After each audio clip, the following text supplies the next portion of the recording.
C'est une organisation non gouvernementale qui révèle aujourd'hui l'affaire. Julian Assange, fondateur du célèbre site lanceur d'alerte Wikileaks, a eu accès à des documents confidentiels classés secret défense par l'État français, actionnaire majoritaire de l'électricien EDF.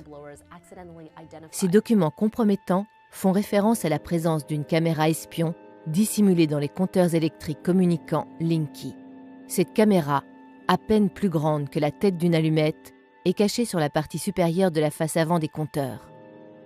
Elle utilise la même technologie que les smartphones, à savoir un capteur CMOS dynamique grand angle pouvant balayer la totalité du champ visuel d'une pièce ou pouvant rester plus simplement orienté sur un angle de vue statique. De plus, cette caméra est sensible aux infrarouges et peut détecter une présence humaine même à travers les murs du logement dans lequel le compteur espion est installé. Les images ainsi recueillies sont transmises sous forme numérique par le réseau communicant électrique d'EDF afin d'être acheminées, traitées et stockées dans un centre de données hautement sécurisé situé dans un lieu tenu secret. Les informations pourront être ensuite communiquées aux différents services de l'État qui en feront la demande. Cependant, la cellule de contrôle et vigilance des données Linky, mise secrètement en place par l'Assemblée nationale, redoute l'éventualité d'un piratage des informations lors de leur transport sur le réseau électrique. Un technicien d'EDF, qui préfère garder l'anonymat, a accepté de nous montrer comment il est possible de pirater facilement les données envoyées par le compteur Linky.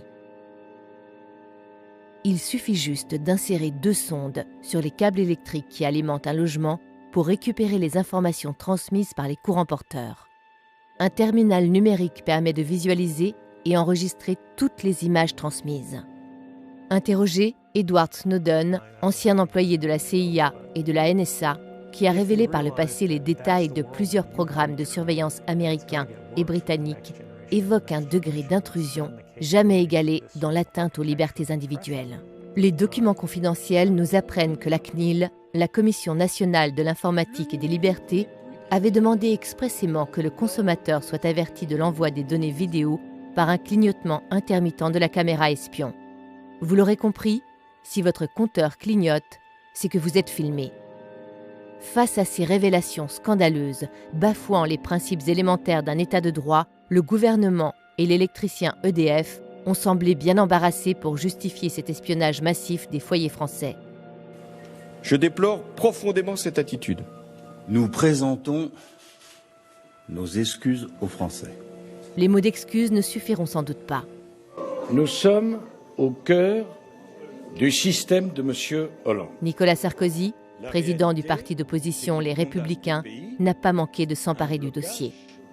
Et à de l'immobilisme. Pourtant, avant même la révélation de cette affaire d'État Wikileaks, la presse s'était déjà fait l'écho du refus de l'installation des nouveaux compteurs communicants Linky par plus de 60 communes de France. Certains conseillers municipaux et militants écologistes l'accusant d'être dangereux pour la santé en raison des ondes électromagnétiques émises par l'appareil. D'autres élus, plus pragmatiques, avaient dénoncé une intrusion dans notre vie privée avec la relève et la transmission de nos index électriques pouvant permettre à tout un chacun de décortiquer notre mode de vie et nos habitudes de consommation.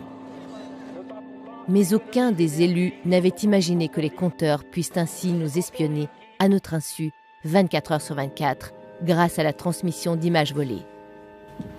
La France a peur. Je crois qu'on peut le dire aussi nettement. La France connaît la panique depuis... Ce scandale politico-économique Wikileaks a très peu été évoqué par les médias qui restent dans l'ensemble à la solde du pouvoir.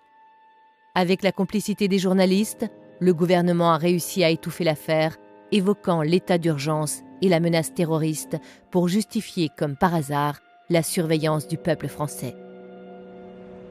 Des militants écologistes ont bien tenté de saboter les lignes électriques transmettant les données des compteurs Linky, mais sans grand succès. Aujourd'hui, des dizaines d'usines dissimulées sur tout le territoire continuent de produire en masse des millions de compteurs Linky qui vont pouvoir continuer à s'immiscer en toute impunité au plus profond de notre intimité. Tout n'est cependant pas perdu. Une association de consommateurs a immédiatement réagi et propose un scotch composé d'un polymère à base de plomb à apposer sur le capteur caméra espion. Cette étiquette, agit comme un bouclier empêchant la capture d'images vidéo. Le slogan imprimé sur l'étiquette est destiné aux fournisseurs d'énergie et sans équivoque.